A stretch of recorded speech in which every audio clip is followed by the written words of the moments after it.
नमस्कार. बाहेर मुसळधार पाऊस पडतोय आणि अशा पावसाळी वातावरणात कुरकुरीत रेसिपी व्हायलाच हवी. आज आपण मुगापासून कुरकुरीत रेसिपी बनवतोय. तिथे 1 वाटी मी मोड आलेले मूग घेतलेत. तर मूग मी 6 ते 7 तास भिजत घातले होते. त्यानंतर सुती कापडामध्ये मी बांधून ते 7 ते 8 तास ठेवले. तर असे मस्त मोड आलेत मुगांना. तर 1 वाटी हे मूग मिक्सरच्या भांड्यामध्ये काढून घेतलेत. यानंतर यामध्ये आलं घालायचं आहे. तर अर्धा इंच आलं असं तुकडे करून घेतलं आहे. यानंतर 6 ते 7 पाकळ्या लसूण यामध्ये घातला आहे. यानंतर यामध्ये 4 ते 5 पानं कढीपत्त्याची घालायची आहेत. कढीपत्त्याचा खूप छान स्वाद येतो इथे, त्यामुळे वाटताना कढीपत्ता नक्की घाला. इथे आता अर्धा चमचा मी जिरं घालते आणि यामध्ये आता थोडंसं पाणी घालून हे वाटून घ्यायचं आहे.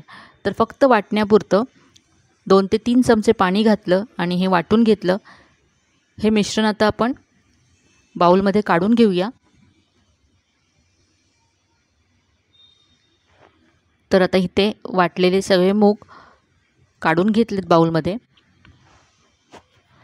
आता यामध्ये चवीप्रमाणे मीठ घालायचं आहे. यानंतर चिमूटभर हळद घातली आहे.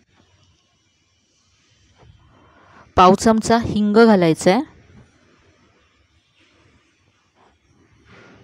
चवीप्रमाणे लाल तिखट घालायचं आहे. आता तुम्हाला लाल तिखट नको असेल तर तुम्ही वाटताना हिरव्या मिरच्या घातल्या तरी चालेल.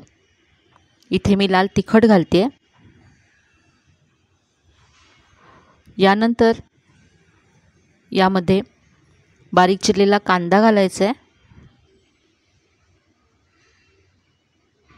थोडीशी कोथिंबीर घालते आहे. यानंतर इथे मी अर्धा चमचा अख्खे धने घालते आहे आणि अर्धा चमचा यामध्ये ओवा घालायचा आहे. आता यामध्ये बाइंडिंगसाठी 2 चमचे बेसन घालायचे आहे.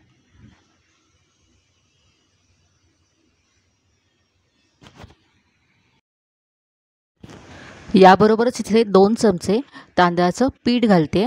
तांदळाच्या पिठामुळे रेसिपी मस्त कुरकुरीत होईल.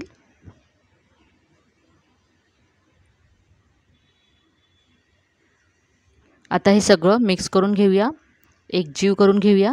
तर हे पहा, असं आपल्याला घट्टच हवं आहे. यामध्ये पाणी घालायचं नाही आहे. फक्त वाटताना आपण 2 ते 3 चमचे पाणी घातलं.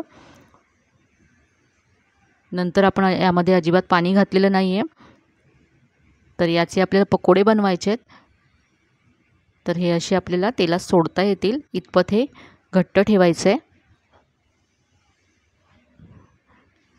आता इथे गॅसवरती मी कढईमध्ये तेल गरम करत ठेवलं होतं. त्यातलं 1 चमचा गरम तेल यामध्ये घालायचं आहे.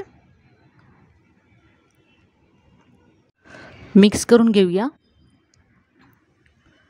आणि आता याचे आपण पकोडे बनवू. तर इथे मी आता कढईमध्ये तेल व्यवस्थित असं गरम करून घेतलं आहे. गॅसची फ्लेम मीडियम करून आता पकोडे यामध्ये सोडायचे आहेत. हे पकोडे खूपच क्रिस्पी होतात. यामध्ये आपण तांदळाचं पीठ घातलं आहे, त्याबरोबरच आपण यामध्ये अख्खे धने घातले. त्याची चवसुद्धा खूप छान येते. तर असे वेगळे पकोडे नक्की ट्राय करून पहा. तर या पावसाच्या सीझनमध्ये आपण वेगवेगळ्या प्रकारचे भजी पकोडे बनवत असतो. तर काहीतरी वेगळं म्हणून नक्की ट्राय करा.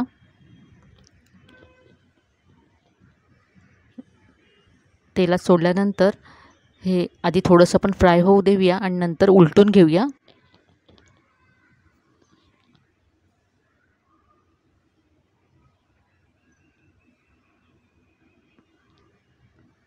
आता हे पकोडे मी उलटून घेते.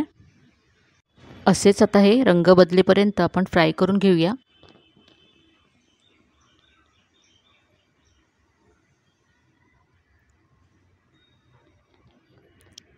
तर आता पकोडे पहा, मस्त गोल्डन ब्राऊन झालेत. खूप छान रंग आला आहे. थोडेसे आणखी याला आपण कुरकुरीत करू.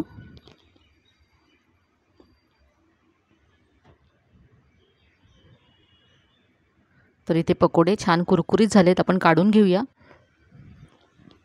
अगदी झटपट हे पकोडे तयार होतात आणि चवीला अप्रतिम लागतात। तर इथे पहा, सगळे पकोडे इथे मी फ्राय करून घेतलेत।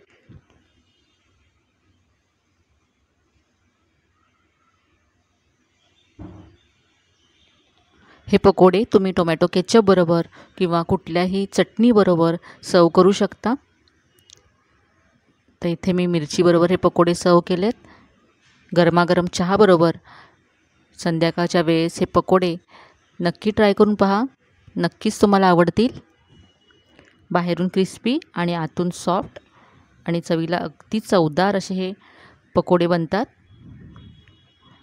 तर आजची ही अगदी झटपट होणारी मोड आलेल्या मुगांचे पकोडे किंवा भजी तुम्हाला कसे वाटले कमेंटमध्ये नक्की कळवा।